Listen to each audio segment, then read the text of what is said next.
欢迎来到 newstt70，点击订阅频道，不要错过当天最热门的新闻。杨紫风月不相关合作刘宇宁，画皮导演，大女主武侠花木兰。奇异果家的风月不相关目前与杨紫正在深层次接触，导演定了画皮的陈嘉上。这位导演有不少电影代表作，像早期武状元苏乞儿和飞虎雄心等，都得到过金像奖的提名。凭野兽刑警获得金像奖的最佳导演。后期作品有老鼠爱上猫、画皮和四大名捕等。他已经好多年没有拍电视剧了，出道时曾拍过一些，曾当过编剧、导演和监制，在港片当中算是有一定的威望，擅长拍动作、喜剧和爱情题材。现在能把他请来拍这部戏，配置肯定是相当高的。杨紫也挺看好这个本子和配置，算是谈了挺久，意向确实比较大，而且她从来没有拍过落地的武侠大女主，这一次算是挺大突破。原著作者白鹿成双是若出文学王古风领军作者，以文风幽默、情感细腻著称。风月不相关是一个比较喜剧风格的武侠，有很强的人设以及丰富的剧情，看点比较多。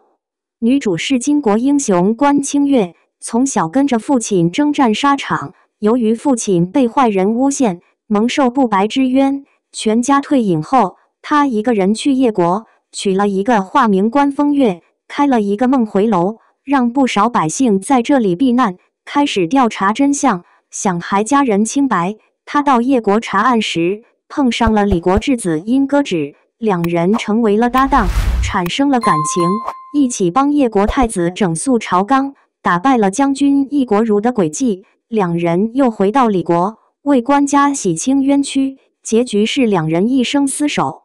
现在片方那边特别相中杨紫，觉得她很适合关风月的形象。关风月是一个潇洒不羁、思想开明又诙谐嘴毒的女孩子，有一身的好武艺和聪明的头脑，比较有个性的花木兰形象。风月不相关的寓意是归隐山林，不问世事。风月一般指清风明月，又代指声色之所，而风月不相关的意思就是远离繁华，隐于田园。出自汉武帝李夫人赋，名字即包含了女主的名字，又暗指了女主的大结局。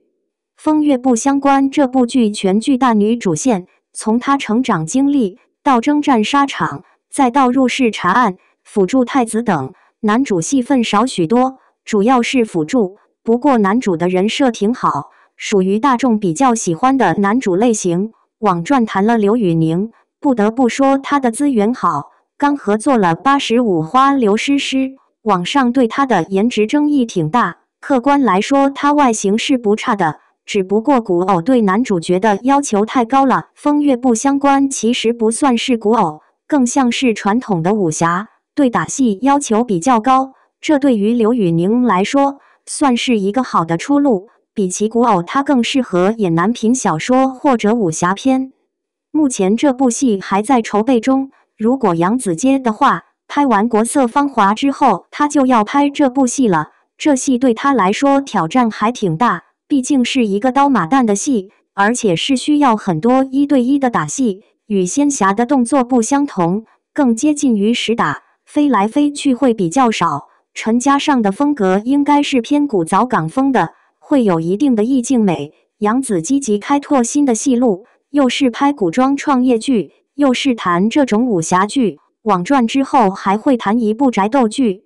网传的宅斗剧应该是企鹅家的敌谋。这部剧原著是3大宅斗网文之一，另外2部已经拍完播出了，正是赵丽颖的《知否》，谭松韵的《锦心似玉》，可以说配置都挺高的。《知否》的改编和演绎相当成功，此剧更是赵丽颖的代表作之一。正午阳光作品重播收视率排前3的剧作《锦心似玉》太遵循原著了，这个姐夫和小姨子的设定，并重姐姐为了保全娘家地位，安排让妹妹当继室，反派名门千金为爱当妾室，这剧情看得观众一愣一愣的。加上钟汉良和谭松韵的年龄差太大，CP 感不太强，观众有一点入不了戏。演员演的是挺好，就是剧情方面有一点可惜了，如果改一下人设，可能效果会更好一些。迪谋现在原著作者还在将小说改写成剧本，作者自己动手改编的话，估计和原著差别不大，就是穿越这个设定，肯定会去除掉一个在富商家族中不受宠的女儿，安排给王府的嫡子冲喜。任瑶妻从一枚别人手中的棋子嫁进王府后，一步步摆脱控制，在丈夫萧敬熙的暗中帮助下，成功开辟了一条崭新的人生道路，帮家人脱离了家族的掌控，自己也开始独当一面。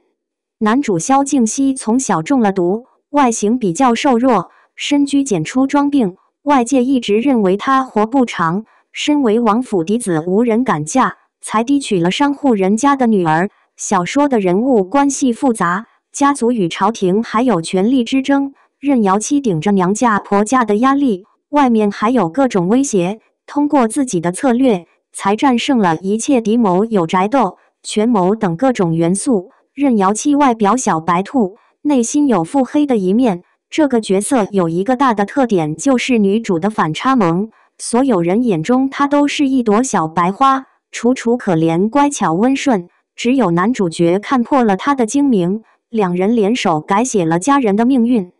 如果这部戏最后配置很高的话，大女主肯定找大流量的85花或90花，杨紫确实挺合适的。感谢您观看视频，如果您觉得本时事通讯有用，请不要忘记点赞、评论和订阅。祝您生活愉快，充满活力！